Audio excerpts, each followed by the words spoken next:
Hey, what's up, guys? Welcome back to Guys at Magic. This is Hunter and David. Say what up, David. Yo, what's going on? We are back. This time, we are doing spoiler season for Dominaria United. We got some very exciting announcements today. What do you think, Dave? I think the set as a whole is pretty cool. I'm interested to see what other kind of goodies we get out of it. Yeah, so let's just go ahead and dive right into the big one everyone is talking about. This is a reprint. This is Liliana of the Veil. Liliana of the Veil is 1 and 2 black for Planeswalker with a starting loyalty of 3. Has a +1. Each player discards a card. A -2. Target player sacks a creature. And a -6. Separate all permanents target player controls into 2 piles. That player sacrifices all permanents in the pile of their choice. So, one of the most powerful Planeswalkers in the format, a modern staple, gets back in Standard. What do you think? I think that this is a card that's probably going to see a lot of play in Standard because people have the nostalgia factor and like want to jam it in. Therefore, they're going to really try to make it work. I actually don't really know if she's all that impactful for Standard. I think she's going to be really cool in Pioneer. And I'm super happy that they're like going to be reprinting high dollar planeswalkers like this in a standard set. This is the first time that they're going to be doing something like that. So I'm all here for it. Yeah, high dollar card. This is currently sitting at $60 on TCG, the other reprint. That's lowest value. So, much needed reprint at this point, and it comes into a standard set, so it's going to be sticking around through multiples of productions of boxes and things. So, exciting. I don't really have much to say other than this is a powerful card, and I guarantee, I know you said that the nostalgia factor will put it in standard decks. This will slide into a standard deck and be very powerful. Oh, don't get me wrong. It's 100% going to see play in standard. I just don't know if it's because the card is good or people just like, they love the fact that this is a card that they can now play with. Therefore, they're just going to like, they're going to build a deck around it. It's like, Yeah, I mean, spot removal on a planeswalker is always great. it's, Down. I mean, yeah. But It's that +1 that's like it's creating a parity effect. So it's like you're both discarding cards. true. And it's unfortunate that the rotation, I mean, obviously they did it on purpose, otherwise the rotation of Turgrid would have been backbreaking.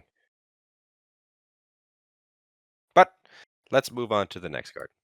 This is the Raven Man. The Raven Man is 1 and a black for a 2/1 legendary creature human wizard. It says at the beginning of each end step, if a player discarded a card this turn, create a 1/1 black bird creature token with flying, and this creature can't block.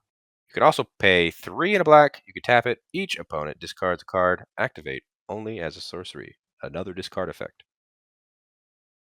I think this might be one of my favorite cards that they spoiled today just because of the lore implications of it. So the Raven Man plays a massive part in Liliana's storyline. In fact, actually him getting involved is what gave her Planeswalker Spark to begin with. So I feel like maybe we might be wrapping up Lily's story. You think she's gonna die? They're ending a lot of things with her, so like maybe it would be definitely an impactful death. That would be a pretty big one. Lily is one of the main, I'd say main 5 of the color pile. But as far as this as a card, what do you think?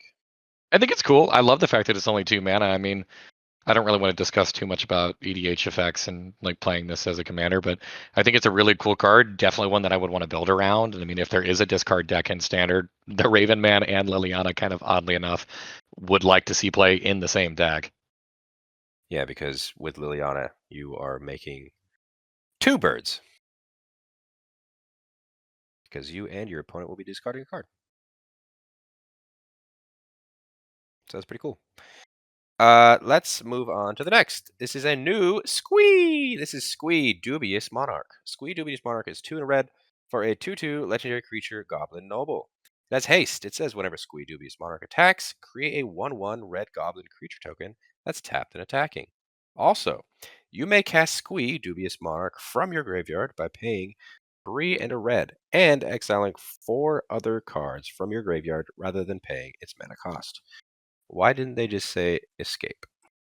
Because they don't reuse keywords outside of like the individual set. So it basically is escape. You I guess don't have to. No, I mean it basically is just escape. It's an escape cost. That's You pay 4 and exile 4 cards. I think this card on the surface though is actually really good. So 3 mana for a 2/2 with haste that whenever you swing is also going to give you an additional 1/1 that's coming in and attacking. Mm-hmm. I don't know. I like Squee. Every time they print a Squee, it seems pretty good, right? I mean, the main little thing with Squee is just like his ability to be recast from the graveyard, or another version that allows you to recast him from exile. So, he's a cool card. Yeah, his ability to just stick around. Yeah, he's very annoying. Squee, Dubious Monarch. Yeah, I think I'll say play. I think mono red, given that haste factor, it's gonna be pretty powerful. This also works super well whenever you're out of cards because you can just reuse this thing over and over again. So long as you have a graveyard, which if you're playing like any kind of burn deck, you'll probably be using a lot of instants and sorceries, be able to just like hit your opponents with face with. So I can see this seeing play in standard. Oh yeah, that's right, dude. We are gonna get a new mono red burn, 100%. Next card. We have Jhoira, Ageless Innovator. Jhoira, Ageless Innovator is blue and a red for a 2/3 legendary creature, Human Artificer. You can tap it, put 2 Ingenuity counters on Jhoira, Ageless Innovator. Then you may put an artifact card with mana value X or less from your hand onto the battlefield, where X is the number of Ingenuity counters on Jhoira. Not bad for a 2 mana card. This seems really good. Yeah. It's Yeah, dude, tapping it to put 2 right away. Yeah, so Is any of your pretty 2 good. mana artifacts are just going to basically come out as free. And then if this thing does stick around, she only gets more and more scary as the game progresses. Yeah, that's nuts. And again, we're not going to get into it as a commander because I think we're both on the side of this might be pretty powerful. But as a standard card, also pretty powerful. If only we had an artifact set like right around the corner that would probably pump up her power level. Yeah, dude, War of the Machines or whatever it's called. Brothers War. Don't even. Yeah, Brothers War is going to be very artifact heavy based on the lore that we saw today that I don't think you've read yet, but No, I mean I'm very familiar with the Brothers War storyline just in general. I know that they're planning on doing some shenanigans with Teferi, but he's going to go back and look at how it's done. I just wanted him to just. He's not touching the storyline. So the That's storyline is going to be the same. That's my biggest fear. I just want him to go back and look. I don't want him to actually meddle with anything. I haven't read the story that they published today about Teferi's involvement at the time shenanigans, but I don't know. Brothers War is one of the better stories that Magic has, so they better not fucking touch it. I know how excited you are for it. But Ageless Innovator, solid card. Next up, we have Solkanar the Tainted.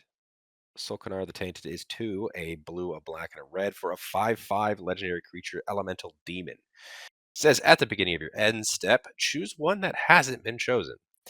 Draw a card, or each opponent loses 2 life and you gain 2 life, or Solkanar the Tainted deals 3 damage to up to 1 other target creature or planeswalker, or exile Solkanar, then return it to the battlefield under an opponent's control. So do some stuff, give it to someone else.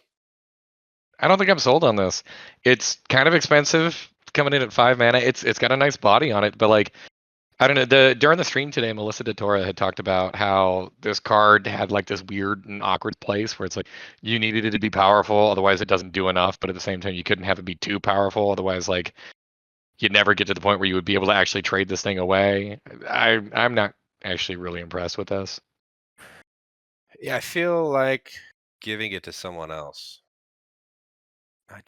I just hate helping opponents, dude. You're I hate it.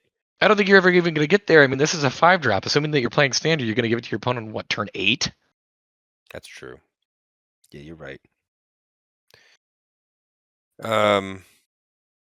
Yeah. Case in point. That's all I got. 5 mana 5/5 draw card is pretty good. I mean, yeah, it's solid. It's just like it's it's a 5-drop still. Yeah, and the stuff happens on end step, so it's not like you're giving it to him at the beginning. Next up, Zur, Eternal Schemer. Zur, Eternal Schemer is a white, a blue, and a black for a 1/4 legendary creature, human wizard. Has flying. It says enchantment creatures you control have Death Touch, Lifelink, and Hexproof. You also pay 1 and a white for target non-aura enchantment you control becomes a creature in addition to its other types, and has base power and base toughness equal to its mana value. I think this card's dope. I think he's pretty cool too. You said you didn't like it When did I say I didn't like Sir? this morning. I don't remember that. I said Zur is dope. I mean, I think that there's some crazy stuff that you could probably end up doing with this. It reminds me a lot of like the artifact decks that like the Fabricate or oh my goodness, why am I blanking on the name? Like the Insol artifact decks. It's just this time around you're playing around with enchantments instead, and then Sir, of course, being able to provide those additional keywords. So it seems really cool to me. Yeah, I looked back at her text. You actually didn't say anything. I'm sorry. Suck it. But yeah, I agree with you. This is very cool. I think I don't know, making creatures from enchantments is a very cool thing. And I read something that said about possibly using this on himself by making him an aura. Non-aura, so you'd have to make him an Non-aura enchantment. enchantment? Yeah, Yeah. Making that him an enchantment and then using the ability on himself to give himself protection. I don't know. that sounds like such a massive amount of like extra work involved, and for just 3 keywords that at the end of the day still is not going to save this dude from a board wipe or make him hit any more power like any harder. He's a 1/4. I'm not going to jump through those hoops. Yeah, but you could. You could jump through those hoops. I could also just like play an enchantment that gives him out hexproof. You mean like Shroud or something like that? Not just hexproof, like Lightning Greaves or yeah, I know what you mean. Next up, Wait, but backtrack. Lightning Greaves is an artifact. I know you said give him something. No, I was saying specifically from an enchantment. Never mind. This next card is going to make your panties wet. Go ahead and splurge. This is my boy. This is Soul of Windgrace. Soul of Windgrace is 1, a black, a red, and a green for a 5/4 legendary creature cat avatar. It says whenever Soul of Windgrace enters the battlefield or attacks, you may put a land card from a graveyard onto the battlefield tapped under your control. You can also pay a green and discard a land card to gain 3 life. You can also pay 1 and a red and discard a land card to draw a card. And you also may pay 2 and a black and discard a land card. And Soul of Windgrace gains indestructible to end a turn and tap it. I think that last one is awful. I actually like that last one a lot. You do? As a Yeah, little I mean, protection? well, okay. So it's more so of just like you go to combat and you declare this as an attacker, you swing in with it, and so it's already tapped. If they do end up blocking this and lining up that 4 power, you pay the 3 discard card, and then boom, it's indestructible. It's going to Yeah, keep this thing around. I suppose. He's flexible enough to where I think that he's pretty relevant. Also for 4 mana for a 5/4, I think he's pretty solid. The fact that he can take your opponent's lands too from their graveyards, I think makes him even better. Um, Generally, I think he's just kind of like a utility tool, and he's going to be something really odd that you have to play around with because you do need to have a land in your hand in order for any of his abilities to do anything. Yeah, when I open his card, he's going to slide right into my Lord Windgrace deck. Lord Windgrace in Lord Windgrace. Yeah. So if this is the Soul of Windgrace, is Windgrace dead? Oh, dude, he's been dead for a very long time. Oh, never mind. Sad boy, sad. That's my cat boy. All right, let's move on to your prediction. This is Sheoldred, the Apocolipse. Sheoldred, the Apocolipse is 2 and 2 black for a 4/5 legendary creature, Phyrexian Praetor. It's got Death Touch. Whenever you draw a card, you gain 2 life. Whenever an opponent draws a card, they lose 2 life. Seems good for 4 mana. I'm not the biggest fan of Lightning cards, in all fairness. No, but you are a fan of life drain cards, and that's what this is. Using a wheel effect with this is crazy. Yeah. Okay, so whenever I think wheel effects, I primarily think more in blue. So if you can play like a blue-black deck, something that does have access to those big wheels, then that like have at it. Um, I'm not What's the saying that the card is bad by any means. It's still good. It's like a value engine that's just even if it just sits in play, your opponents are gonna have to deal with it because it's gonna present a clock. Oh yeah, that's every turn your opponent's losing 2 life At least. at least. What's the commander you play that makes me lose life when I draw cards, Dave? Oh, that's Nekusar. But I mean, this is the card that would like slot into Nekusar. Exactly. That's why I figured you would want this to throw in him. Possibly. Seems really good. But yeah, I think this is a very good card. And when I said your prediction, you made a bet with Shane that Sheoldred was going to be in this set. And look at $100, us, Shane. $100. Moving on, we are being sad about my boy. I'm not. This is Ajani, Sleeper Agent. Ajani Sleeper Agent is a green, a Phyrexian green, white, and a white. It is a legendary planeswalker Ajani. It is completed. It says that the green-white can be paid with either a green, white, or 2 life, and if the life was paid, the planeswalker enters with 2 fewer loyalty counters. So if you paid it normally, it comes in with a starting loyalty of 4. You pay with a 2 life, it comes in with a starting loyalty of 2. It has a +1 that says reveal the top card of your library. If it's a creature or planeswalker card, put it into your hand. Otherwise, you may put it on the bottom of your library. It has a -3 that says distribute 3 +1/+1 counters among up to 3 target creatures. They gain vigilance until end of turn. And a -6 that says you get an emblem with whenever you cast a creature or planeswalker spell, target opponent gets 2 poison counters. Huh. So yeah, Ajani is now completed. He is working with Sheoldred. And by working with, I mean he's been taken over. Hell yeah. I don't As know if far as the you. card itself, how do you feel about that? I think it could slide into a Super Friends type of deck by being able to look at the top card and find planeswalkers. If you do the completed cost and pay 2 life, you cannot use its minus ability right away, which kind of sucks. I mean, I think that's an okay cost if you're getting a 3-drop walker. I don't actually think I'm super high on this card, in all fairness, though. I will tell you what. This is an insane card to slide into an Atraxa Infect deck. I mean, don't get me wrong. I think that this thing has a home. I'm more so talking from like a standard perspective. I think I'd kind of be shocked if Poison makes its way back into standard, or Hey Infect man, makes its way back into standard. we're moving to Phyrexia soon. I know, but they have other mechanics as well. Yeah, but as you see here, it's always a tease for what's to come. So, poison counters, man.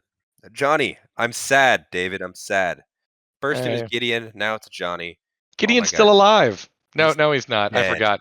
He's He was so dead. alive, and then Lily was gonna die, and then he Elspeth died. Elspeth is dead too. It's great. No. Elspeth is back. Yeah. Back quotes. Well, Whatever. okay, that's my other prediction. She's totally gonna die. I think they're all dead, dude. I'm just sad. Wizards of the Uh, Coast hates white planeswalkers. All right, moving on to a new mechanic on the sagas. This saga is called the Phasing of Zhalfir. Phasing of Zhalfir is 2 and 2 blue. It has read ahead, meaning you can choose which lore counter to start on the saga. So the 1 and 2 lore counters says another target non-land permanent phases out. It can't phase in for as long as you control the Phasing of Zhalfir. And the third loyalty counter just says destroy all creatures. For each creature destroyed this way, its controller creates a 2/2 black Phyrexian creature token. We have a Wrath effect in blue. I do not like the fact that this card is blue. I really wanted this card. I feel like this card should be in white. Why? Like drop the create the 2/2 Phyrexian creature tokens and just make this card white. To me, it's like this should essentially kind of play out more like a standard version of Teferi's Protection, especially considering they're referring to the exact fucking same event. So like, I don't know. To me, it's like this card just feels like it should be white. Yeah, well, they teased a blue wrath effect, and here it is. Not a fan. Yeah, it is weird. It is definitely, as you say, I hate when they break the color pie. But Well, I mean, it's not a break because like blue has been known to be able to like exile things in the past, but they get kind of these creatures or other things back as a return for it. So like they're getting the 2/2 Phyrexians. I don't really consider it to be a color pie break. It's just I do wish this card was in white. It feels more of a white card to me. I guess, but phasing out has always been blue. No, it's definitely also in white. It's mainly been blue recently. I just mentioned Teferi's Protection. Yeah, and I'm gonna mention. Wait, the Ferris Protection's not new. No, but Teferi's Protection is a white card about the same event. It's about the phasing of fucking Zhalfir. All right, fine, whatever, dude. Moving on. Wait, Teferi himself is blue too, so whatever. He's white too. You heard it here, folks. Hunter says all White Walker's gonna die, so Teferi's gonna die. Cool. He might, dude. Next up, another saga with read ahead mechanic is the World Spell. The World Spell is 5, 2 green. The lore counters of 1 and 2 are the same, which says look at the top 7 cards of your library. You may reveal a non saga permanent card from among them and put it into your hand. Put the rest on the bottom of your library in a random order. The third lore counter is put up to 2 non saga permanent cards from your hand onto the battlefield. So, late game, with some heavy hitters in your hand, I'm throwing this immediately onto lore 3. This is a card. It's a card for 7 mana. Yep, It that's is where a, they. If they wanted me to consider ever playing this, they wouldn't have printed the 7 at the top. well, I'm telling you right now, it is super easy to get to 7. In Standard right now, one of the main cards in Standard is Titan of Industry, and that is a 7-drop as well. So, You know what I could play instead of the World Spell? Titan of Industry. Exactly. That's why I'm just never gonna play this card. Yeah, but what if you had a Titan of Industry in your hand? What if you had 2 Titan of Industries? Then you could play both of them for 7. Oh my goodness. I actually could just play them instead still. Nuh-uh. It would cost you 14. It only costs you Over 7. I'm not arguing with you on this. This is going to say that I have the World Spell and 2 other 7-drops. I have 3 7-drops in my hand. Yeah, you win. Okay. Next up, we have Braids, Arisen Nightmare. Braids Arisen Nightmare is 1 and 2 black for a 3/3 legendary creature Nightmare. At the beginning of your end step, you may sacrifice an artifact, creature, enchantment, land, or planeswalker.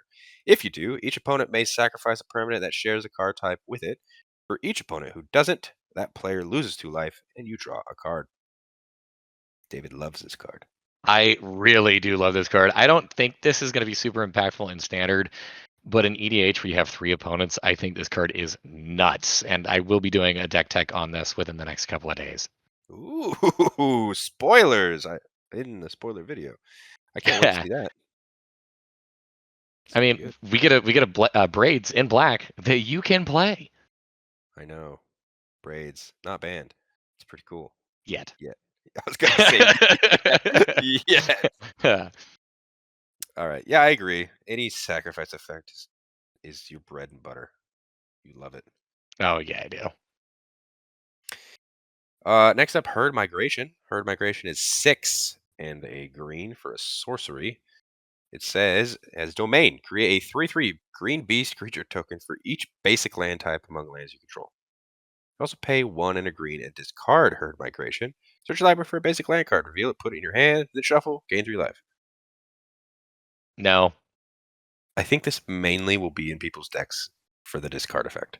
Yeah, I guess. I mean, yeah, okay, I can see that. Pay 2, find a land, gain 3 life. Seems I mean, pretty the good. land is going to go into your hand, so it's not going to go into play. It's not really actually ramping you. It's just kind of making sure that you're going to hit your next land drop. Just Herd Migration as a whole, I don't want to pay 7 mana to. I mean, I understand that like at max, yeah, you can make what 18 power, assuming that we have wastes in our deck. All right, Oh I want no. to talk about something other than a 7-drop. Okay, let's move on to this one then. This is Guardian of New Benalia. Guardian of New Benalia is 1 and a white for a 2/2 creature, human soldier. It has a new mechanic called Enlist. What is Enlist? Well, as this creature attacks, you may tap a non-attacking creature you control without summoning sickness. When you do, add its power to this creature's until the end of turn. Whenever Guardian of New Benalia enlists a creature, scry 2. You can also discard a card, and Guardian of New Benalia gains indestructible until end of turn. Tap it. Is this fixed banding? That's what people are saying. Like, this card does a lot. This is gonna be fucking complicated and confusing, and I can only imagine people are gonna like really lose track. I'll tell you what sucks though. Without summoning sickness. I think that is what sets a limiter on this to not be absolutely fucking insane. Yeah, I don't know if it's good though, because you're only getting the power, right? So its toughness is still 2. Yeah, but I mean, you can discard a card to give this thing indestructible. I guess. So you're still like, okay, assuming you play this on turn 2, or you got a 1-drop. I don't know. Let's say you played a 1-mana 1/1. On turn 2, you go ahead and drop this thing in. Turn 3, you can swing with this. It's 2 mana, essentially 3/2, assuming that you use its ability to tap the 1/1 that you had out. I mean, this is going to make your small creatures that are no longer relevant in the mid to late portion of the game still relevant because it's going to pump her. And then this is a threat in and of itself because, like, she's going to continue to scry, so she's going to be able to help make sure that you're drawing into good shit. And she's got that indestructible clause, so she's going to be very difficult to get rid of. Yeah, I suppose you're right. I think she's solid. I hate it. As the mono white human, I like it. I can dig it. Let's move on. This is another white card-ish. This is Archangel of Wrath. Archangel of Wrath is 2 and 2 white for a 3/4 creature angel. It has a kicker where you can pay a black and or a red. It has flying and lifelink. It says when Archangel of Wrath enters the battlefield, if it was kicked, it deals 2 damage to any target. And whenever Archangel of Wrath enters the battlefield, if it was kicked twice, it deals 2 damage to any target. Hell yeah, Mardu Angels. So you're doing that 2 damage, but it also has lifelink, so you're gaining 2 life. Pretty cool. Potentially twice. Potentially twice. Yeah, this could be a finisher effect. Hit someone's face for 4. I mean, on its own, I think this is going to be a bomb and limited. It's going to be able to take out one of their small things, assuming that you kick it. Potentially take out 2 of their things, assuming that you kick it, or just beat face with it. And a 3/4 flyer with lifelink on its own is going to be really, really nice. I don't think this is going to be good enough for just like standard or constructed format, but limited, this is a card that's going to absolutely wreck your day. Are you going to open this as your pre-release kit? No, this is way too good of a card. I will never get any of these, but my opponent will have 4. You're just gonna get wrecked round 1. All right, that's it. I'm not gonna be in for a box this time. Thanks. You know what it is? I'm going to open up 4 copies of the World Spell, one of which would be my promo. I really do hope so, because you love 7-mana spells, I especially green fucking ones. do. Next up, Defiler of Dreams. Defiler of Dreams is 3 and 2 blue for a 4/3 creature, Phyrexian Sphinx. It's got flying. As an additional as an additional cost to cast blue permanent spells, you may pay 2 life. Those spells cost 1 blue less to cast if you pay life this way. This effect reduces only the amount of blue mana you pay. And whenever you cast a blue permanent spell, draw a card. What do we This think about this? That third ability on this is really nuts. I love the ability for you to just like go crazy and draw a ton of cards. Card draws Mhm. dope. Also, just to clarify, because I'm a little bit on the dumb side, if I have a card, say for example, another Defiler of Dreams in my hand, then I would go ahead and cast that. Can I lose 4 life to reduce the 2 blue? Sure. Sweet. Okay, that's how I figured this card would work. Yeah, this card is nuts. Yeah, it seems pretty nuts. I mean, I feel like we just came out with the deck tech that you did, and this would slide into that. Oh, absolutely. Yeah. Yeah. The Council of Four. If you guys haven't seen it, it's up on the channel. Go take a look. It's great. Lots of card draw, and this would only increase that. Defiler of Dreams, pretty good, man. Moving on. We have Painlands. David, you called this. I love Painlands. This is one of my favorite cycles to play with in Commander. They're relatively cheap and will most certainly be cheaper now that we're going to end up getting these reprints. I also love the artwork on these cards, so super stoked to see them. I don't know what else to say. I mean, these are cards that are basically just like auto includes in every single Commander deck that I have, assuming I'm playing 2 or more colors. I think you and I have the exact same favorite art. Right? I'm going to say it. Shivan Reef. Well, yeah, that one's obviously beautiful, but Sulphurous Springs is where my heart's gotta lie because red black is just like, it's what I do. I mean, it could literally be a picture of a turd, and I would still side with that. It's Rakdos. I love it. Fuck yeah, Rakdos, good. Rakdos is so good. All right. Moving on. This next one is Radha's Firebrand. Radha's Firebrand is 1 and a red for a 3/1 creature human warrior. It says, whenever Radha's Firebrand attacks, target creature defending player controls with power less than Radha Firebrand's power can't block this turn. It also has Domain, where you can pay 5 and a red. It says Radha's Firebrand gets +2/+2 till end of turn. This ability costs 1 less to activate for each basic land type among lands you control. Activate only once each turn. Kind of It seems like a is. weak effect for 2/2. It's a 2/1. It's a 2-mana 3/1 that can prevent one of your opponent's things from blocking. So this is fantastic, I think, in all honesty. The Domain effect, that's gonna cost 5 mana because this is just gonna go in the mono red deck. So have fun with that. I don't know, maybe red and one other color, so it maybe costs 4. Yeah. I don't think the Domain is super impactful here, but I actually really do love just like the ability for you to just like, you're gonna play this, you're gonna attack in with it freely because it's your opponent's not gonna be able to block, and then maybe you can do that twice, and then by like the third time, at that point maybe you're trading upwards. Yeah, I mean, just putting some stuff on this too, like enchantments and artifacts, pump up its power just a little bit more, put counters on it. I think this card is super powerful. Me like you, Dave. Yeah, I think it's a solid card. Next up, we have a blue card. This is Sphinx of Clear Skies. Sphinx of Clear Skies is 3 a 2 blue for a 5/5 creature Sphinx. It has flying in Ward 2. It also has Domain.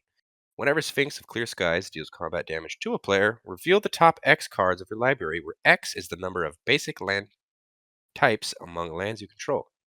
An opponent separates these cards into 2 piles. Put 1 pile into your hand and the other into your graveyard. 5 mana for a 5/5 with flying that has some kind of protection with the ward on it and additional upside. I'm sold. I'm sold. Yeah, I guess I am too. Seems pretty good. Plus the artwork is dope. The artwork is dope. I like it a lot. Um, the separate into the pile effect seems to be a thing in this set. Is that Coalition Relic the symbol there on the cape? I don't know. I'm googling real quick. It is. It's Coalition Relic. Which means So Coalition Relic is an old ass fucking enchant, or I'm sorry, it's an old ass fucking artifact that you can tap to add 1 mana of any mana to your, or of any color to your mana pool. You can do some other stuff too where you like charge it up, but that just kind of like feeds in, I feel like, into the domain factor of this. So I like that. That's cool. That's a cool little tie-in. yeah, look at them doing stuff with the lore. David, we got ourselves a Rakdos card. And it's a kobold. I love kobolds. This is Rohgahh, Kher Keep Overlord. Rohgahh Kher Keep Overlord is 3 a black and a red for a 4/4 legendary creature, Kobold Warrior. Other kobolds you control get +2/+2. Whenever you cast a kobold spell, you may pay 2. If you do, create a 4/4 red dragon creature token with flying. And whenever you cast a dragon spell, create a 0/1 red kobold creature token named Kobolds of Kher Keep. Everything you love there, huh? Ooh, we just lagged a little bit. My only gripe with this card is that he has 4 power. He should have no power. No, but he's the Overlord. I know, I get it, but flavor reasons make him an 0/4. Yeah, I mean, he looks cool sitting there though. there's not really a whole lot of kobolds, so I don't think kobold tribal, unless we get more in this set. I don't know. I don't think it's really going to be much of a thing, but the dragon effect on this card is dope. Yeah, man, we might get more kobolds. Who knows? Maybe they're teasing. Like I said, they always like to tease. All right, next up is Ramses. Ramses, Assassin Lord. Ramses, Assassin Lord is 2, a blue and a black for a 4/4 legendary creature, human assassin. It's got Death Touch. It says other assassins you control get +1/+1. And whenever a player loses the game, if they were attacked this turn by an assassin you controlled, you win the game. So this is like specifically Commander, because if someone lost the game, you would also just win the game. It's also specifically commander because this is the commander precon. So is the last card, by the way. I think that this card is actually really cool. Assassins, like maybe this will get there. It's definitely going to make your commander a lot more threatening and your deck a lot more threatening. It's going to force your opponents to kind of like pay attention to like, okay, mental math. Does the Ramses player have the ability to deal enough combat damage to a player? And if that's the case, like Ramses probably going to die, or we're going to have to like do some funky stuff to help like the player who's about to die not die. So I think this is a cool card. It's like it's a weird politicking effect. Yeah, I agree. I think this is I think it's pretty cool. You really want, yeah, building around this would be fun, man. This card that's only in set and collector boosters. I'm excited. We can talk more when we get to our commander breakdown video. Next up is Nemata Primeval Warden. Nemata Primeval Warden is 2, a black and a green for a 3/4 legendary creature, Treefolk. Has reach. It says if a creature an opponent control would die, exile it instead. When you do, create a 1/1 green sapperling creature token. Also has an ability where you can pay a green and sacrifice a sapperling. Nemata Primeval Warden gets +2/+2 until end of turn. And another ability where you can pay 1 and a black and sacrifice 2 sapperlings to draw a card. What do you think of the Tree Folk, Dave? I think this is solid. I mean, you throw this in like a removal tribal deck, and he just kind of makes himself hum. Makes those sapperlings that you can use later on to be able to sap and draw cards. And I think he's cool. I love that first line of text that he has on him, the whole like exiling your opponent's creatures thing. So I'm here for it. I like this guy. Me too. I am here for it. The sapperling god, essentially. Don't see a lot of those. This next one is Boros. This is my bread and butter. This seems like a pretty good card. This is Astor, Bearer of Blades. Astor, Bearer of Blades is 2, a red and a white for a 4/4 legendary creature human warrior. Says when it enters the battlefield, look at the top 7 cards of your library. You may reveal an equipment or vehicle card from among them and put it into your hand. Put the rest on the bottom of your library in a random order. Equipment you control have equipped 1. Vehicles you control have crew 1. More time. What? You play this with Colossal Hammer, make it get +10/+10 for 1 mana. Oh, hammer time is what you said. Yeah. Yeah. Hi, yeah, I know, dude. Would be pretty wild. Also, vehicles just crewing just for 1. Oh yeah, It's that's nice. scary too. It's a nice effect. I Panhard. think What's it called? Perihelion. Mm-hmm. Yeah, I think there's a lot of crazy stuff that you can do with this. I mean, it definitely like wants to really push the power level of equipment and vehicles, which I haven't necessarily been the biggest fan of either of those in the past. Also, this guy is in Boros, so he's automatically an F in my mind. Hater. But I mean, he's a good F. We'll put it at that. A good F. Okay. I like him a lot. I think anytime you can just lower costs of things is just absolutely crazy in my mind. I'm gonna watch Next, you fuck this up so bad. next up, we have a straight to commander card again. This is Hazezon, Shaper of Sand. Did I say it right? I would have definitely gone with Hazezon just to really extra fuck things over, but I think Hazezon is correct. Yeah, that's right, man. Hazezon, Shaper of Sand is a red, a green, and a white for a 3/3 legendary creature human warrior. It has Desert Walk. It also says you may play desert lands from your graveyard. And whenever a desert enters the battlefield under your control, create 2/1/1 red, green, and white sand warrior creature tokens. We've got a desert god. Dude, this card is fucking great, man. It's 3 mana for a 3/3 vanilla creature. All right, let's be real. Desert Walk is not a fucking thing. I don't think it's ever gonna be a thing. Uh, this is your Desert Land Tribal deck. Hell yeah, dude. It's what everyone's been waiting for. I don't know if anybody's been waiting for this. Yeah, I don't know about this. I mean, we'll talk more about it since it's legendary and whatnot, but this seems not great. But hey, what do I know? Next up, we got the two face commanders from the two commander decks that they showed off today. This is Jared Carthelion and Dihada, Binder of Wills. Jared Carthelion is a white, blue, black, red, green planeswalker. First time we got a 5-color planeswalker. It's got to start on loyalty of 5. It says create a. It's got a +1 that says create a 3/3 Kavu creature token with trample. That's all colors. It's got a -3 that says choose up to 2 target creatures for each of them. Put a number of +1/+1 counters on it equals to the number of colors it is. And a -6 that says return target multicolored card from your graveyard to your hand. If that card was all colors, draw a card and create 2 treasure tokens. It can be your commander. So what do we think, Dave? The first time a 5-color planeswalker? I mean, it's 5 colors, so this thing for commander purposes is probably already broken just based off of that. I like the fact that it can protect itself immediately by throwing a body in front of it, and a fairly sizable body at that too. It can pump some things, and it's got some recursion on it. So I like him. I think he's probably going to be a pain in the ass to deal with. I think that I don't know. He's another 5-color legendary. He's a card that you're going to play most likely in just like a straight up good stuff deck that occasionally you'll be able to get that -6 off to be relevant.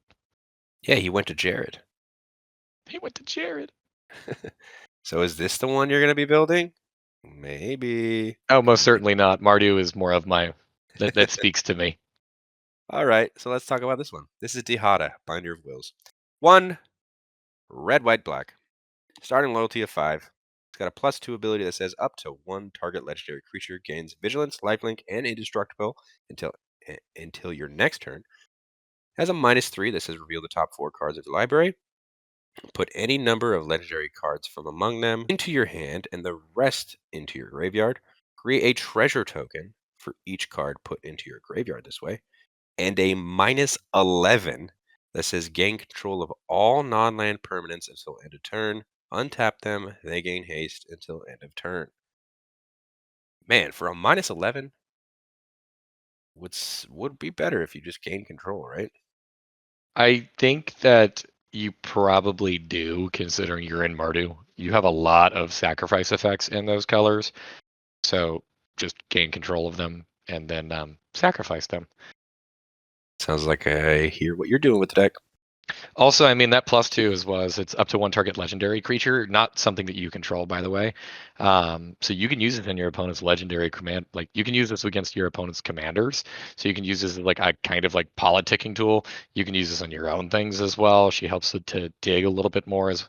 And then plus on top of that, I mean, 4 mana for a 5 loyalty that immediately is going to be able to jump up to 7. She's going to get big quickly, and that +2 ability, so long as you have a legendary creature, is going to be a hell of a blocker.